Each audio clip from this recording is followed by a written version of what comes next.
So today we are flying from Brisbane to Bali, and if you saw yesterday's video you will know that I didn't get my window seat that I usually get, and I had to sit in an aisle seat because it's Jetstar's mad policy, different vlog to come on that, that anyone having specialist service, like in a wheelchair, has to sit in the aisle seat. So my day didn't start off too well because to manage my fear and my anxiety around flying, I have to have a window seat so I can see what's going on and not just sit there and feel it. So despite the smiles, it wasn't the best of starts, and the flight certainly was not the best of ones. It was pretty awful at the beginning, to the point of terrifying. But watch this to the end to see how it is all in the power of our mind. If you stay in your hula hoop, and on the plane, it's smaller than a hula hoop, isn't it? It's like this, you're out of control, you're in like this tube, and at somebody else's behest. But as I always say, I'd rather the pilot be flying the plane than me. So all I can do, I can't change any of that. I'm in the aisle seat. There's nothing I can do. All I can do is change my response and my thinking. So just keep watching to see how I went from the old me of being absolutely terrified to actually having the best of fun at 30,000 feet.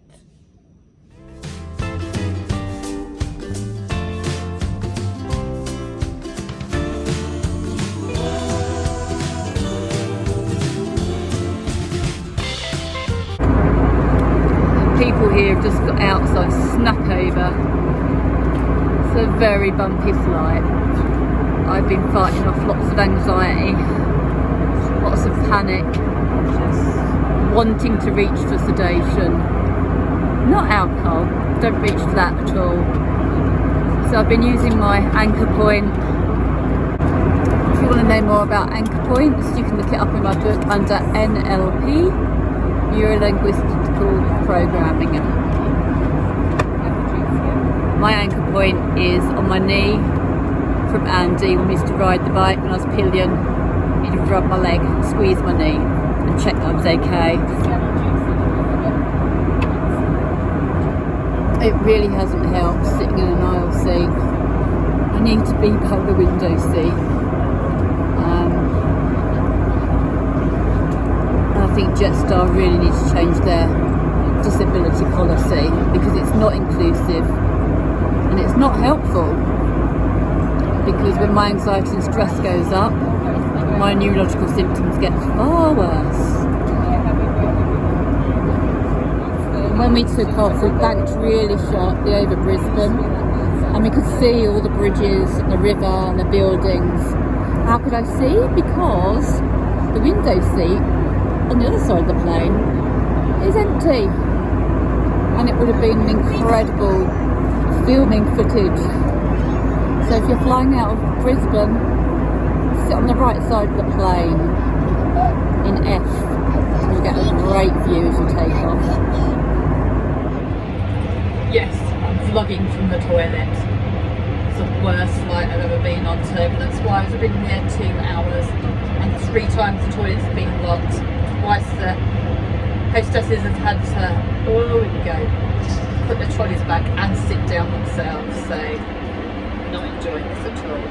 I'm not actually on the toilet, I'm just vlogging from the toilet. The times when I was recording was when it's quite calm. The people had just got up next to me with their baby so I could go over, and it was calm. It was time that we could get up and walk about.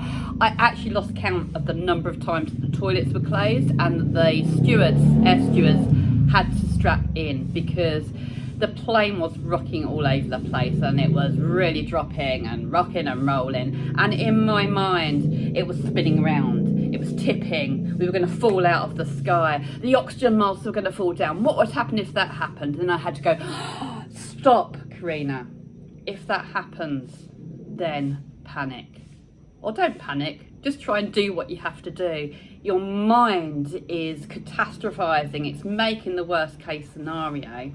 And as my brother says, it's just speed bumps in the air. And all through this, I kept feeling Andy going, I've got you. It's okay, I've got you. And I'm not blessed that Andy died at all, but I am blessed that we had such a great, strong spiritual connection at the end, and that I know is with me all the time, and I can hear him talking to me and the things that he would say. In fact, my other tattoo, this tattoo says "Be More Ketley." I'm going to have "What Would Andy Say" on there, because I do hear him, and he was just saying to me, you know, I've got you, you're going to be okay. And he was also, the other things I could hear him saying was, they're just bouncy fluffy clouds, Karina. We're just riding over the clouds. It's fine. It's okay. It's just bumpy. It'll be fine. Don't worry about it. So then I started playing the scenario in my mind of, oh, it's a bit like a fairground ride. So I was back in Disney, and I was sitting there with the little wobbles going, singing "It's a Small World After All." I was on that little ride, and then when it was going down and then up a little bit, I was on Dumbo with Arthur. We were doing the controls, and then when it was a bit rocky around like this, I was on the Peter Pan ride that flies through the sky, and then on the really big drops, I was on the Pirates of the Caribbean ride, and that was okay. It kind of settled me a little bit. And then I heard Andy say, "You'd love it if we were riding." And I'm like, oh yes. So next I know, I'm with my mask on, I've got my eyes closed, I'm riding over the moors with Andy on Bumblebee, and he's on his Triumph. It's probably a Tiger now he's got, because that's what he went to get, was a Tiger, so we had more of a cruising bike. But I wasn't pillion with him, I was riding Bumblebee. And then I was back in Ireland. So when I went to Ireland, if you follow my journey, you'll know out of the 29 days that I rode, I had 2 days where it didn't rain. And one place that I really wanted to go to was Strand, because Andy and I went on holiday there many years ago, and he loved it. He talked fondly about that holiday that we had with Karen and Mark on many occasions. So I took some pistachios to Strand, and as I got to Strand, it had been raining in Donegal that day, but as I got there, the sun came out and it was beautiful. And I went round to the rocks and I sprinkled some of his ashes. And of course, we used to always laugh about that gust of wind. And on that particular day, he gave me a gust of wind. So I wore some of them on my riding boots and on my waterproofs. But as I was riding back across Donegal to, where was I? Bali. So I have to remember Bali. Bali is the place of Bali campsite where I was staying. I went inland and I went over the best of roads, honestly. It was green and mountainous either side of me. There was a river down there, I think, on my right. And as I rode over, it was going up and down. It was a bit of a wobble at times. There were some bends, and I absolutely loved that ride. So much to the point that I was going whee as I was going over the hills. It was amazing. So, at 30,000 feet, that's what I did. I rode Bumblebee with Andy next to me over that road. And I went from being absolutely terrified because the plane's going to crash, it's going to fall out of the sky and all this stuff's going to happen, to riding Bumblebee at 30,000 feet. And it was amazing. So it is just all in the power of the mind. So it's what we think, it's what we tell ourselves.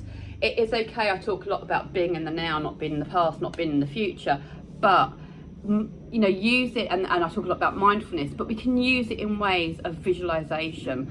And if things aren't nice and we can't cope with it, then we can take ourselves somewhere else. I was still there, I was still actually on that plane. It's just with every bump I was riding my bike, and I loved it. I hope that's helped you a bit today.